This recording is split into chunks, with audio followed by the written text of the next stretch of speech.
मैं हूं मुसाफिर पाकिस्तानी मुख्तार अहमद भाई जी, और इस वक्त मैं औलिया इकराम, उज़्मा इकराम, सूफिया इकराम के शहर मुल्तान में मौजूद हूं।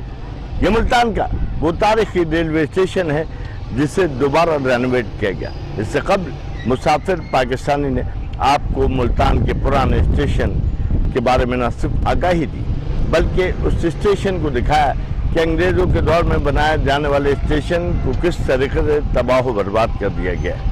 ये स्टेशन इस वक्त ज़ेर संभाल है, और इस वक्त मुल्क भर से जितनी ट्रेनें आ रही हैं वो इसी स्टेशन पर ठहरती हैं। ये भी कोई नया स्टेशन नहीं, बल्कि ये भी एक कदीम स्टेशन है, लेकिन इसमें मेकअप करके इसे नया बनाने की कोशिश की गई है। लेकिन बात यह है कि आज क्योंकि ये रेलवे रोड पर मौजूद है, इसलिए इस स्टेशन को एक अहमियत, एक अफादियत हासिल है, और लोग दूर दराज से इस स्टेशन को रात की रौनकें जो कि लाइटिंग की सूरत में होती हैं देखने के लिए आते हैं। उसके अलावा मुल्क भर से जितने भी मुसाफिर हैं इसी स्टेशन के ज़रिए अंदरून मुल्क सफ़र करते हैं, और इस वक्त भी लातादार ट्रेन कई प्लेटफॉर्मों पर खड़ी हैं जो कि अपनी मंजिल की जानिब रवाना होने के लिए तैयार हैं, और किसी भी वक्त उनकी रवानगी का वक्त होगा, और उसके बाद दोबारा से जो है यहाँ एक